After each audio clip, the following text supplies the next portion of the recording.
Welcome to my playlist on the process calculation. This is numeric tutor here and we are solving here some problems on the process calculation. So the problem statement here is that a lacquer plant must deliver 1000 pound of 8% nitrocellulose solution. The plant has an in stock of 5.5% solution. How much dry nitrocellulose must be added in the solution to fill the order? हमारे पास एक order है 1000 pound का जो कि हमने prepare करना है और इसके लिए हमें 8% नाइट्रोसेलुलोज सोल्यूशन होना ज़रूरी है 1000 पाउंड के अंदर। तो हमारे पास जो प्लांट है उसको चलाने के लिए जो रॉ मटेरियल्स हैं, जो फीड है, वो क्या है 5.5% सोल्यूशन है एक, और दूसरा क्या है हमारे पास ड्राई नाइट्रोसेलुलोज है। तो हमारे पास जो फीड्स हैं, जो इनपुट हैं, वो हमारे पास एक हमारे पास क्या है सोल्यूशन है 5.5% नाइट्रोसेलुलोज का, और दूसरा हमारे पास क्या है ड्राई नाइट्रोसेलुलोज है। तो हम किस प्रपोर्शन के साथ इसको मिक्स करें, ब्लेंड करें, तो हमारे पास क्या आना चाहिए 1000 पाउंड हमारे पास नाइट्रोसेलुलोज सोल्यूशन होना चाहिए जिसके अंदर 8% नाइट्रोसेलुलोज हो। तो हमारे पास जो सिस्टम है वो ब्लेंडर का है और हमारे पास जो इनपुट स्ट्रीम्स हैं वो एक 5.5% सोल्यूशन की है और दूसरी ड्राई नाइट्रोसेलुलोज की है, और इसी तरह हमारे पास जो प्रोडक्ट है वो सिर्फ एक स्ट्रीम है और वो 1000 पाउंड ऑफ 8% नाइट्रोसेलुलोज सोल्यूशन है। तो F1 और हमारे पास F2 आ गया और साथ में क्या है हमारे पास प्रोडक्ट है।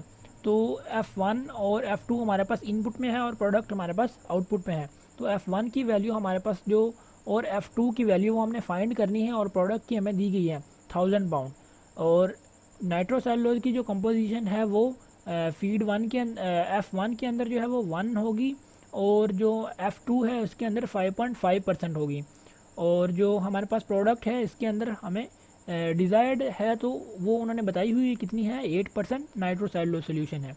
तो हमारे पास जो बेसिस है वो हम बेसिस अब कौन सा चूज़ करेंगे, तो बेसिस जो होता है वो सारी कैलकुलेशंस जो हम कर रहे होते हैं उसका ओरिजिन होता है। तो बेसिकली अगर हम देखें तो हमारे पास कौन सा होना चाहिए बेसिस, तो बेसिस तो हमें क्वेश्चन में गिवन है 1000 पाउंड, उन्होंने बताया हुआ है कि अगर हम 1000 पाउंड बनाएं तो उसके लिए हमें ड्राई नाइट्रोसेलुलोज और 5.5% नाइट्रोसेलुलोज सोल्यूशन को किस प्रपोर्शन के साथ मिक्स करना होगा। तो हमारे पास जो बेसिस हमारा है वो है 1000 पाउंड ऑफ 8% नाइट्रोसेलुलोज सोल्यूशन। तो अब जो हमारे पास क्वेश्चन की स्टेट जो अब हमारे पास जनरल मैथ बैलेंस इक्वेशन होती है वो कौन सी होती है, input minus output plus generation minus consumption equals accumulation. अब और इसके अंदर जो इनपुट और आउटपुट रह जाएगी और जनरेशन और जो कंजम्पशन टर्म्स हैं वो ज़ीरो हो जाएंगी क्योंकि जो प्रोसेस है वो नॉन रिएक्टिव है, और इसी तरह जो एक्यूमुलेशन की टर्म होगी वो भी ज़ीरो हो जाएगी क्योंकि जो प्रोसेस है वो क्या है एट स्टेडी स्टेट है। और तो हमारे पास जो फाइनली रिलेशन बचेगा वो बच जाएगा इनपुट इक्वल्स टू आउटपुट, और इनपुट में हमारे पास कौन सी स्ट्रीम है सिर्फ F1 है और F2 है, और प्रोडक्ट में हमारे पास क्या स्ट्रीम है सिर्फ एक है और उसकी जो क्वांटिटी है वो हमें नॉन है, कितनी है 1000 पाउंड। तो ये हम अगर लिखें तो हमारे पास क्या आ जाएगा F1 plus F2 equals to 1000 pound, और इसको हम इक्वेशन कह देते हैं 1।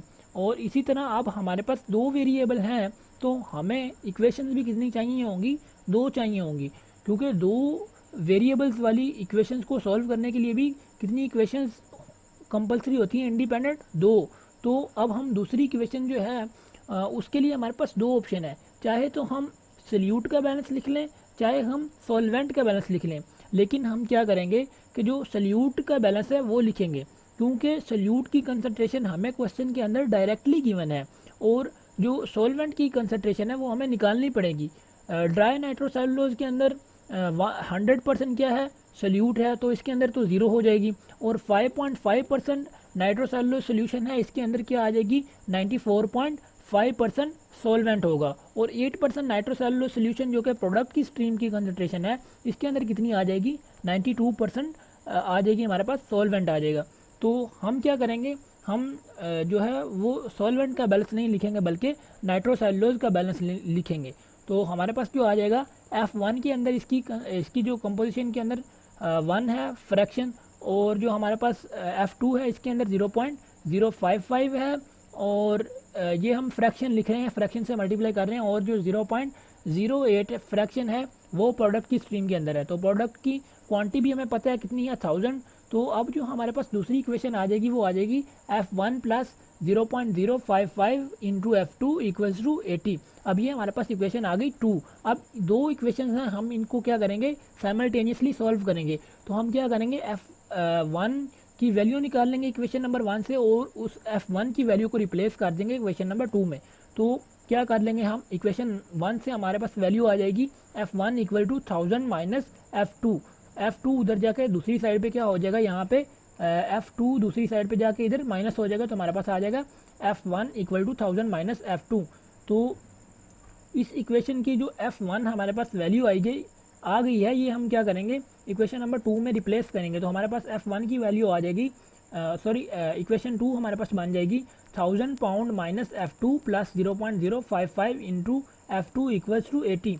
तो हमारे पास आ जाएगी 0. फाइनली जो अब इस इक्वेशन को हम सॉल्व करेंगे 80 को इस साइड पे लेके जाएंगे हम लेफ़्ट साइड पे, और F2 जो है ये नेगेटिव में आएगा, तो इसको हम दूसरी साइड पे रिप्लेस करेंगे। तो हमारे पास फाइनली जो रिलेशन बनेगा वो बनेगा 0.945 इंटू F2 इक्वल टू 920। तो अब हमारे पास जो F2 की फाइनली वैल्यू आएगी, जब हम 0.945 से 920 को डिवाइड करेंगे तो हमारे पास आ जाएगी 973.5 पाउंड।